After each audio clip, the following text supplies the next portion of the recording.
Hi everyone, welcome to Runners Question Time. This week I've got an absolute belter for you. I've got Chris from Here We Are Running. Take it away, Chris. Welcome to the channel.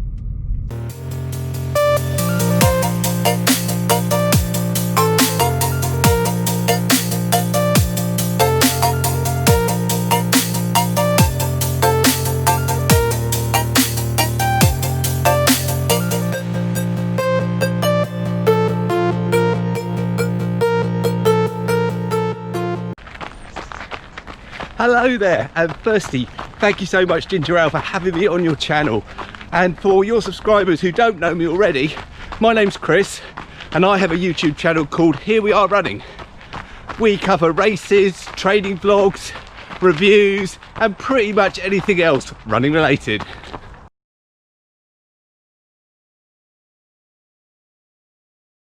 I first started running about 4 years ago. It was in the summer, the weather was nice. I hadn't been running or doing enough exercise in my life at all up to that point, and I thought things have got to change. So I took myself along to my very first park run and I just loved it. I didn't know anybody there, but that didn't matter. I did that first park run in just under 30 minutes and then I just kept going week after week after week. Just over 2 years later, I'd reached my 100 park run milestone, and it's something I still enjoy doing today. Obviously, with the current situation, we haven't been able to, but it's something I'm really looking forward to get back into once we can again.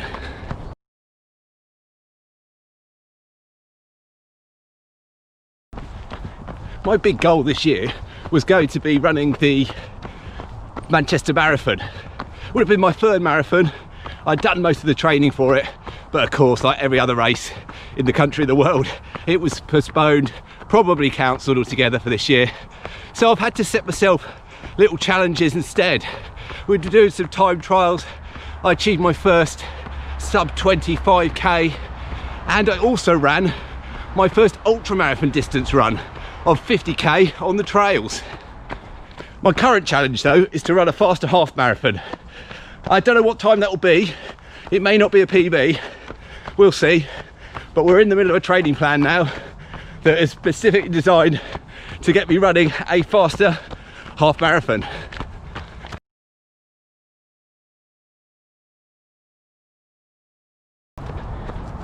Right, check this view out, guys.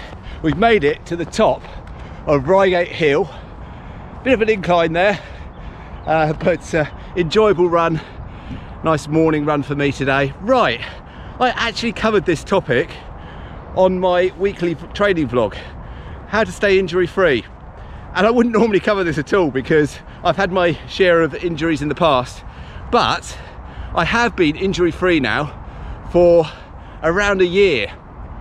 So what I put that down to is a number of things. Understanding where your weakness areas lie and really putting a lot of focus on that. My last injury was to my calf muscles, and I routinely now, every day, I will stretch, I will foam roll, and I've also introduced a massage gun into that routine to really focus specifically on the calf muscles. So that's one thing. The other thing is make sure your training is the right volume and right intensity for what you're capable of doing, for what your body's capable of doing. Listen to your body, but also don't go flat out all of the time. I focus on a lot of base building before I start a training block, and then once I've started my training block, most of my runs will be easy pace. I'll have a bit of steady in there. I'll be doing the long run at easy pace, and then I'll have some specific speed workouts. And that's where I'm going to run fast and put really hard efforts in. The rest of it, the majority of it, is going to be easy pace. And the final thing I was going to mention about trying to stay injury free, I rotate my shoes. I think that's quite an important thing to do. Have 2, 3, maybe even more pairs of shoes that you're not running in the same shoe all of the time. Because if you've got a specific shoe that might cause you some injury concerns in the way you run in it, by rotating them, you're reducing that risk.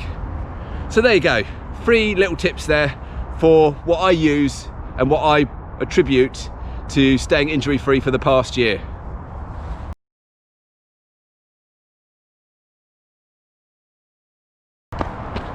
Right, recovery. Well, I don't do anything really that special for recovery, to be honest.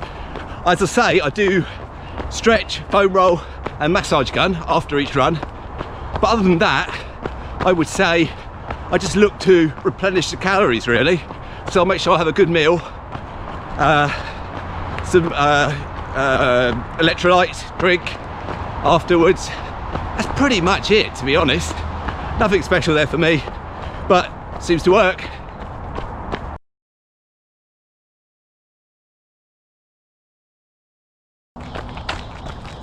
Right, rarely do I have a problem motivating myself, and when I do, it does happen sometimes, but when I do, it's generally down to the weather. I'm not one that likes to get out in the tipping down pouring rain, but there we go. But the reason is that I don't have much of a problem motivating myself is because, you know, I do capture my journey, my running journey on YouTube. I do have people that watch it. I do set myself challenges and I do hold myself accountable to everyone, and that just keeps me going really.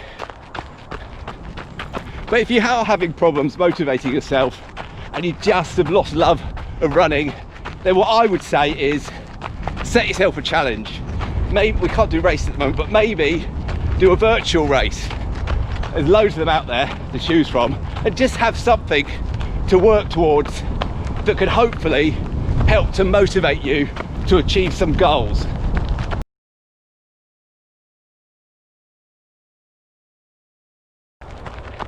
For anybody starting their running journey, and what a great time it is to start running, I would say take things nice and easy, nice and slow to begin with. Yes, you want to try and improve on your times.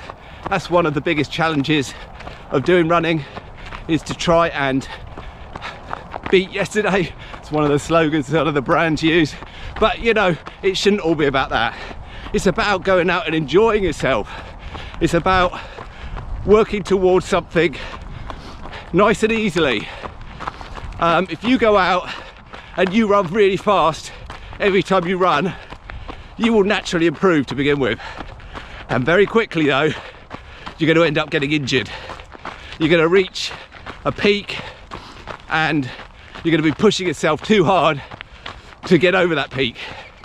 So you've got to combine easy pace running with some faster sessions in your training, and then really go for a time trial, or when races return, make sure you're ready for the race, and that's where you're going to run fast.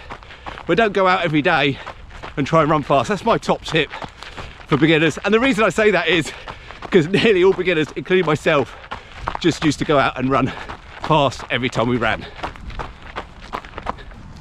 Well guys, thanks so much for keeping me company on my trail run here today, and if you want to check my channel out, I'm sure that Ginger Ale is going to put links down below in the description, and if you want to comment on this video, I'll check back on the comments. Be great to hear from you. And a big thank you, in fact a massive thank you to Ginger Ale for having me on his channel. It's a great channel, I always watch his videos, and certainly he was one of the inspirations for why I went out and did that 50k trail run a few weeks ago. So thanks again everyone, goodbye.